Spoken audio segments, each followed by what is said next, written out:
Hi மக்களே, எல்லாரும் எப்படி இருக்கீங்க? நல்லா இருக்கீங்களா? இன்னைக்கு நம்ம கோவக்காய் ஃப்ரை எப்படி செய்யலாங்கிறத பார்க்க போகிறோம். கோவக்காய் பிடிக்காதவங்க கூட இப்படி செஞ்சு கொடுத்தீங்கன்னா விருப்பப்பட்டு சாப்பிடுவாங்க, திரும்ப திரும்ப வாங்கி சாப்பிடுவாங்க. வாங்க கோவக்காய் ஃப்ரை எப்படி செய்யலாங்கிறத பார்க்கலாம். அதுக்கு முன்னாடி சர்வினி சமையல் சேனலை சப்ஸ்கிரைப் பண்ணாதவங்க சப்ஸ்கிரைப் பண்ணிடுங்க. கடாயில் தேவையான அளவு எண்ணெய் சேர்த்து இதில் 1/2 டீஸ்பூன் அளவுக்கு கடுகு உளுந்தம்பருப்பு சேர்த்துக்கலாம். இது கூடவே 1 டீஸ்பூன் அளவுக்கு கடலைப்பருப்பும் சேர்த்துக்கலாம். கடுகும் கடலைப்பருப்பும் நல்லா பொரிய ஆரம்பிச்சதுக்கு அப்புறம் ஒரு பல்லாரி வெங்காயத்தை சின்ன சின்னதா நறுக்கி சேர்த்துக்கலாம்.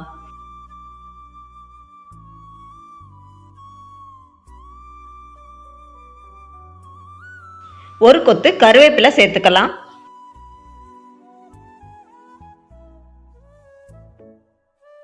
வெங்காயம் நல்லா வதங்கினதுக்கு அப்புறம் நீள நீளமாக நறுக்குன கோவக்காயை சேர்த்துக்கலாம். நான் இன்னைக்கு 1/4 கிலோ அளவுக்கு கோவக்காய் எடுத்திருக்கேன். கோவக்காய் ஃப்ரைக்கு பார்த்தீங்கன்னா கோவக்காயை நீள நீளமாகவும் நறுக்கி சேர்க்கலாம், வட்ட வட்டமாகவும் நறுக்கி சேர்க்கலாம். ஆனால் நல்லா மெல்லிசாக நறுக்கி சேர்த்துக்கணும்.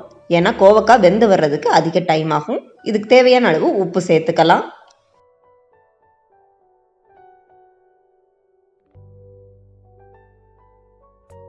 உப்பு சேர்த்து நல்லா கலந்ததுக்கு அப்புறம் இதை மூடி வச்சு ஒரு 5 நிமிஷத்துக்கு வேக விடலாம். இப்போ 5 நிமிஷம் ஆகிருக்கு.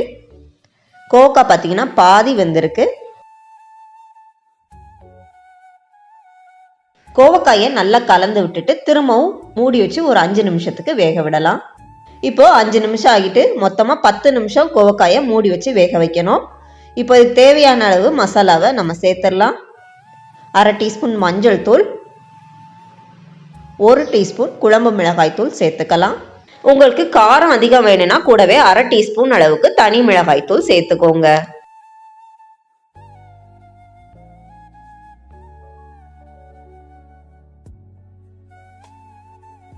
நம்ம சேர்த்திருக்க மசாலா கோவக்காயோட நல்லா கோட்டானதுக்கு அப்புறம் திரும்பவும் மூடி வச்சு ஒரு 2 நிமிஷத்துக்கு வேக வச்சு எடுத்துக்கலாம். இந்த கோவக்காய் ஃப்ரைல பார்த்தீங்கன்னா மசாலாவை கடைசியில் தான் நம்ம சேர்க்கணும். கோவக்காய் ஓரளவு முக்கால்வாசி வெந்ததுக்கு அப்புறம் தான் இந்த மசாலாவை சேர்க்கணும். ஏன்னா கோவக்காய் வெந்து வர்றதுக்கு ரொம்ப டைம் எடுக்கும். மசாலா சேர்த்ததுக்கு அப்புறமும் கோவக்காயை நல்லா சுருளை வதக்கி எடுக்கணும். இந்த மாதிரி நல்லா சுருளை வதக்கி எடுத்தீங்கன்னா கோவக்காய் ஃப்ரை சூப்பராக இருக்கும். இந்த மாதிரி கோவக்காய் ஃப்ரை உங்கள் வீட்லேயும் செஞ்சு பாருங்கள்.